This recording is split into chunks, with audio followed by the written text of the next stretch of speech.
right, on now is Billy Dukes from Taste of Country. And I was looking at this article, Billy, and I was going to come on and just talk about it, but I thought, why not get you on since you run the site and help contribute to this article? Is that right? Yeah, I sure do. I appreciate it. It's a team effort, with the Taste of Country team, but I was the one who kind of headed it up. Yeah, because I was looking at it, and I thought it was an interesting article because, there isn't a right answer. It's everybody kind of putting their opinion in. And I thought, well, there's nobody that listed as a writer, so we came to you. How does that work when you guys all collaborate? Do you guys get in a room, or I guess you can't get in a room now, though, with Corona. Do you just send out emails or take a poll, or what's going on? We're big on Slack, kind of all day long. I mean, that's kind of how we work usually anyway. We have writers based in Texas and out in western Tennessee, and until recently a writer in Buffalo, so we've always sort of worked via Slack and emails, and occasionally we get on a conference call as well, but the modern way, I suppose. Well, these are country music's top 10 artists of 2020. Now, I may not agree with all of them with you, but I think it's fun to kind of talk through them. At number 10, you guys have Sam Hunt. So talk about Sam Hunt and why he made the list. Well, I mean, this really could have and might still be sort of a comeback year for Sam Hunt. I mean, it was a long time ago that he released Montevello, and he had the new Southside album, which did debut at number 1. He had a big tour planned. And in some ways, this whole year is kind of a theoretical year since all the tours got canceled. But he was looking to have a pretty good tour with Kip Moore and Travis Denning that I think was going to sell a lot of concert tickets. Hard to Forget, I think, is the big thing for Sam. I just think that's a monster of a song, and it's proven to be digitally. It sold a lot of copies, and it sounds really, really good on the radio. You know, what's funny about Sam is I think he and probably Ashley McBryde got screwed over the worst by Corona. As far as it was time for them to put their stomp down. Sam again, because he'd been gone for so long, and Ashley really for the first time with the general public, like people actually that are just country music sort of fans knowing who she is. I felt like they both, if I were picking who got hurt the worst as far as breakout years, it would be Sam to re-break and then Ashley McBryde to really have her shot. It doesn't mean they're not going to break back anyway, but I felt like they were both really poised. Number 9, you have Keith Urban. Yeah, Keith, I mean, I really kind of expected Keith to be higher going into this. I didn't realize that he hasn't really toured in America anyway, and really since 2018, so that certainly affected things. The Graffiti U album, I'm a big Keith Urban fan. I think his albums are fantastic, but it didn't really stick commercially like maybe some of his other ones have. The new music he's working on, though, I think is doing really well. When God Whispered Your Name is one of my favorite songs of the year so far. We Were was a pretty big hit.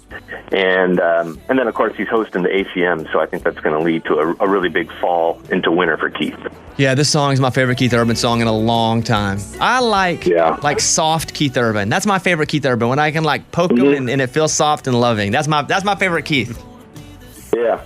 Yeah, I'm there with you. I like that, and I like when he gets pretty experimental as well, like the Pitbull collaboration from a couple albums ago. I could get down with that for a bit. My guess is that the ACMs will not happen. So I think he'll end up hosting a thing like they're doing with CMA Fest now. Because with CMA Fest, the actual show, when they were going to have that, I was going to host it. It got ripped away because of, obviously, they're not having the festival at all. So now there's a virtual thing where they're playing old episodes. But ACMs are a live thing with a bunch of folks in a room. What is that supposed to happen in September, October, Billy? Do you remember? September 12th, 13th, somewhere in there, mid-September. I can't see them getting 1,000, 5,000, 10,000 people in a room at that point. Just guessing. Can you? I agree. No, I'm right there with you. I mean, I think they got to do something because they got to give out those trophies, don't they? I think the trophy, and it's a weird year to give trophies. I mean, with CMAs coming up in November, we were talking on the show who would you consider for Entertainer of the Year during 2020? And, I would say Entertainer of the Year is never an award that has actual guidelines on it. It can be someone who tours or has hits or does things outside of just music. And I think when you look at that, Keith Urban, who was one of the first guys to go and play shows, doing these drive-in shows for the frontline workers. I think Garth has to be considered at how he's not doing the live shows, but he's doing 300 drive-in theaters at once. He's done a couple TV shows.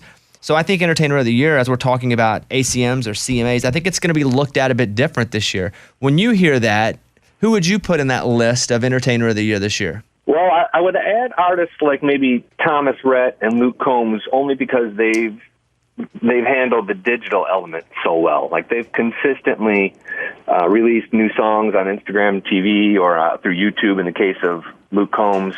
And they've kind of done that, whereas, Garth does digital pretty well, too. But, it's sort of that new generation. It's the new version of the live show. Yeah.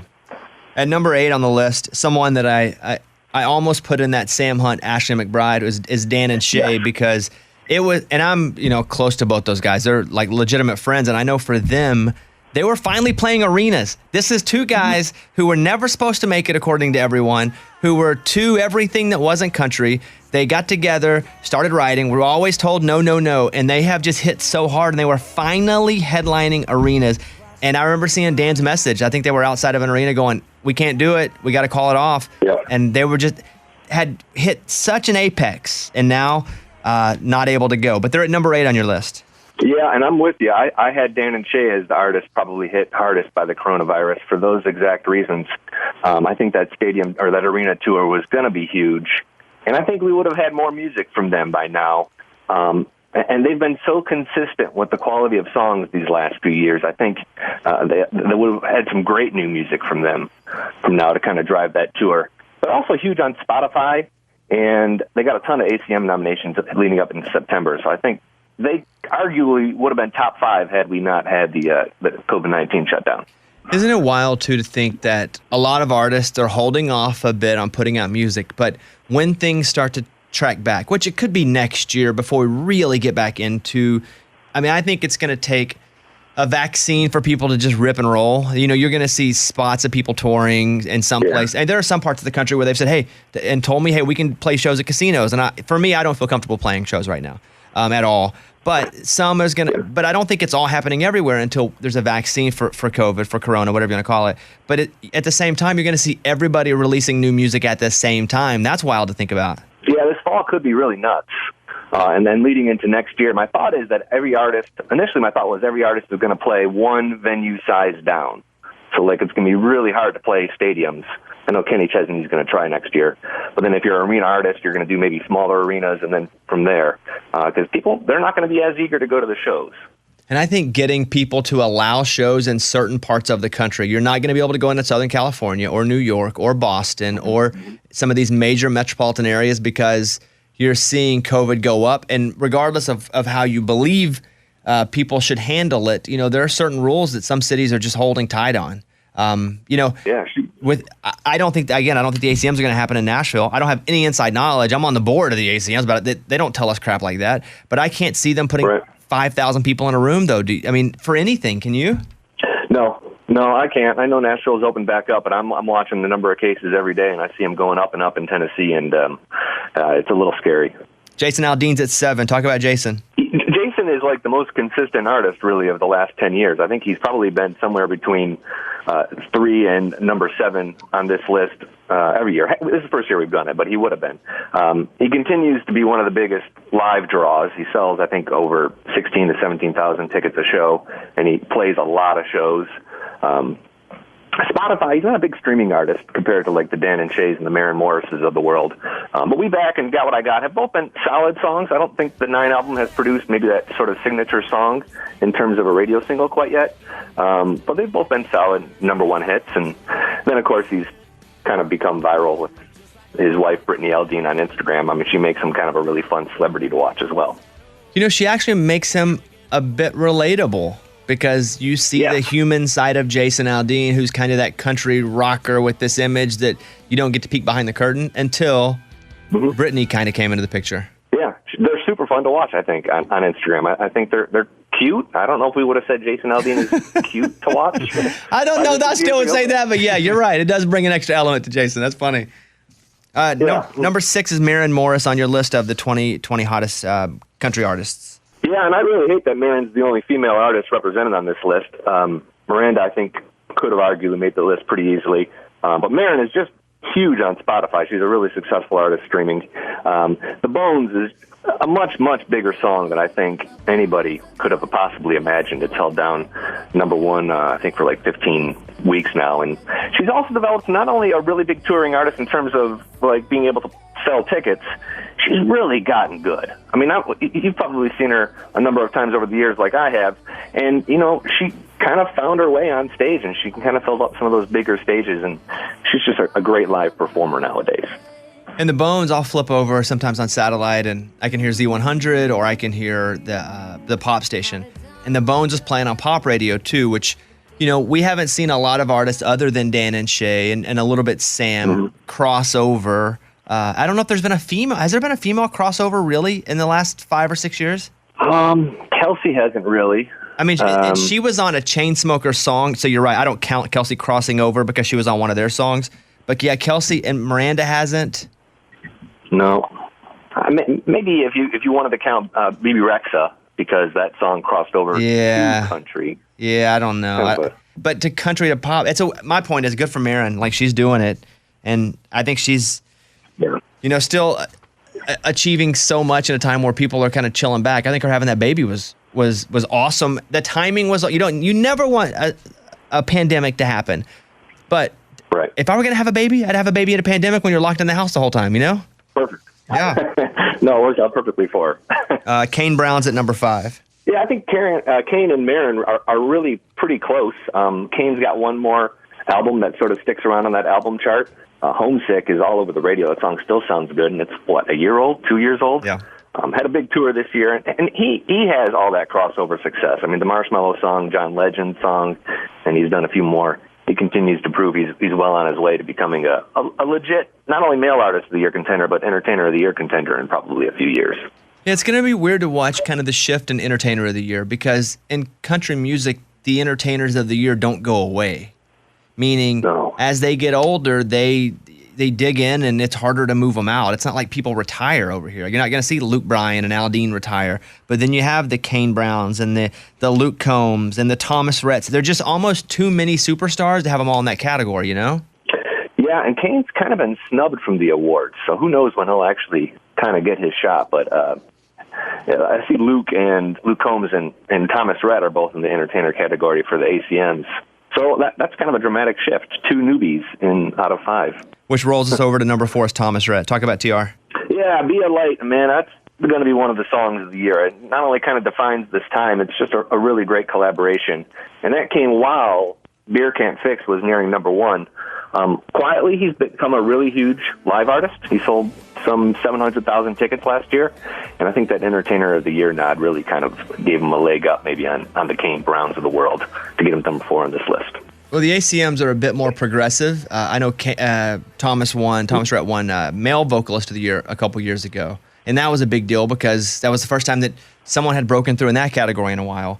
So it's always interesting to watch the 2 award shows because the ACMs are a few years ahead or a bit guessy, and the CMAs are maybe a year or 2 behind at times when you see people like Dan and Shay miss and then hit after they probably already should have hit. Yeah. Jason Aldean, kind of defined that for a while. He would win the ACM Entertainer of the Year, and he couldn't sniff a nomination. Yeah, that's a good point. With the CMAs. Blake Shelton's number 3. What do you got about Blake? Blake seems to be making a comeback of his own. He's never really left because he's been on The Voice the whole time. But this God's Country sort of mini album, God's Country, obviously a great song. The Gwen Stefani duet was obviously huge, but really some of his more memorable songs of the last 5 or 10 years. My favorite story about Blake is that he retweeted a woman or replied to a woman on Twitter who had a book inspired by her late daughter, and then that book shot up to top 5 on 3 Amazon book charts. He's just really, really influential. Well, then we get to number 1 and number 2, and they're both Luke's. Now, I wonder, was this close at all or not? Yeah, I think we really debated between the 2 of them, and it's kind of back to what you're talking about with regards to the Entertainer of the Years. You have sort of that old guard that sits in those top spots.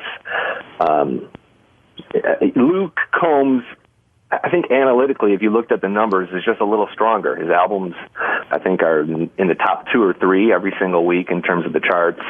Every song he puts out is a hit and memorable, and he's become a great touring artist. Luke Bryan has American Idol, and probably draws more fans per show live. So how do you choose between them? I think ultimately we kind of went with the numbers on this. We try to be analytical and objective, and that meant in some cases maybe leaning more into the numbers. So that's how we kind of ended up with Luke Combs at number 1. So Luke Bryan's at number 2, and I'm going to read some of what you wrote here, what was written. No one on this list sells more concert tickets than Luke Bryan.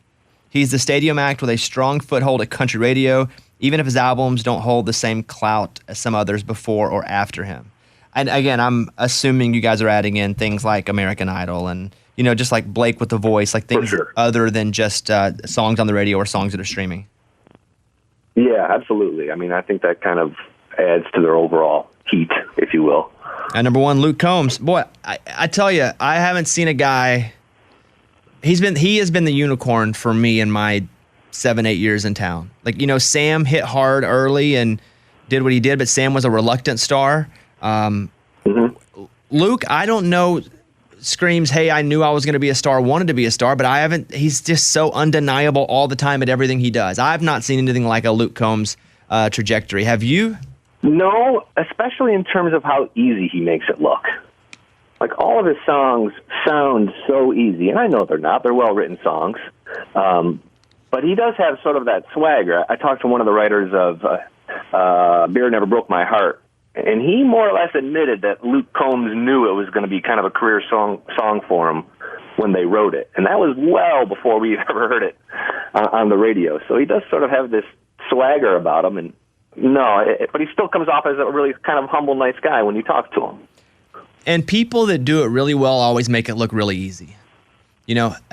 With Luke, you're like, man, he's writing songs. I feel that way. Man, how does he do that? It seems so easy. That's because he's so good. I think Sam is a guy, too, who writes songs like that. Obviously, Sam kind of checked out for a while, but Body Like a Back Road, if I had to hear one more person say, man, I could have written that song, then why don't you freaking write it? You can't write it because it sounds so easy, but how Sam writes is, Sam will take 4 days on a song. He'll write a song for 5 or 6 hours and then come back into it days and days and days after. And it's the minutia of a song that, especially like a song like that really made it pop. I think Luke and Sam are a lot alike in that way. So who would have been your number 1? The Body Bones. I agree with most of everything you wrote. Maybe the order is not the same, but I'd have put Luke Combs at 1 with Luke at 2. The only person that I felt was honorable mention or maybe could have jumped in was someone who doesn't have the numbers but has so much momentum is Morgan Wallen. Like, as far as like hits and momentum and like undeniable, maybe just an honorable mention, like that guy is legit songwriter, singer, performer. Like, he has the 3 things to be a country star, and he also has that real, you understand that 5 minutes with him or watching a clip, you know who Morgan Wallen is instantly. And it's not manufactured at all. So I don't know if he makes top 10. I think you guys did a great job on the list, which is why I wanted to get you on. But I think Morgan Wallen was the one that, for me, I was like, ooh, that's a close one. Yeah, I think early on we decided to kind of focus on arena headliners, which was a tough choice all on its own because there's so many kind of younger artists that just have a lot of what you would call heat. I mean, Ashley McBride certainly does, and some others who are even newer. Morgan Wallen is certainly right there. I mean, he kind of checks all the boxes, and I think with another album or two, he's going to be a real headliner. All right, there he is, Billy Dukes from Taste of Country. Check out the site. Love the site. Read it constantly. On Twitter, @Billy Dukes. On Instagram, @Serious Journalist. Boy, that's a real switch up in names there, Billy. What you don't want to grab Billy Dukes on Instagram? So I didn't become Instagram hip until kind of fairly recently. I had like my personal Instagram, which was just like family photos, and I finally decided I needed to get with it. And I think there was already a Billy Dukes on Instagram, so I used a hashtag that I often use on Twitter, and a serious journalist, because often I'm not very serious. Did you guys consider Chesney for this list? Because he's had some radio hits. Obviously, he's doing the big old tour. Did you consider him at all? Yeah, he was on our certainly one of the artists we talked about. I mean, I know he's got a big stadium tour, but the album and the songs aren't quite as iconic as they used to be. It debuted at number 1. You could argue that was because a lot of those albums were attached to the concert tickets. I'm not sure he's so much in the moment in 2020 as maybe some of the other artists. How you feeling about artists that do that, where they go, okay, you're going to buy tickets to the show, you're going to get the record too, and we're going to count that record toward the first week record play. You think that's a tactic that they're using strategically in a good way, or it kind of sucks? If I was an artist, I might do it. I probably would do it, honestly. I mean, you want your music to get in fans' hands. Now, should the chart keepers, the gatekeepers, kind of allow that calculation? I don't know. I mean, it kind of writes itself. He was number one week and then kind of fell off the charts the next week, so people kind of knew what had happened. But, you want to get your music out there, so it's a fairly good way to do it. I don't have anything against him for doing it, I guess. I would say that it's great if you want to package it, but I don't think it should count on the chart against people who are literally just streaming or buying the record. And this is not toward Kenny in general. But again, you can do it. It's not against any rule, so I would do it too. Don't get me wrong.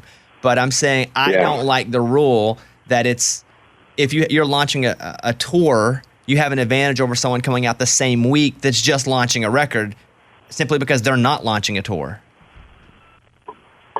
I think they do it too. Like if you have like a 3 or a 4 or a 5 disc box set coming out, don't you get credit for like 5 records sold if someone buys the whole box set?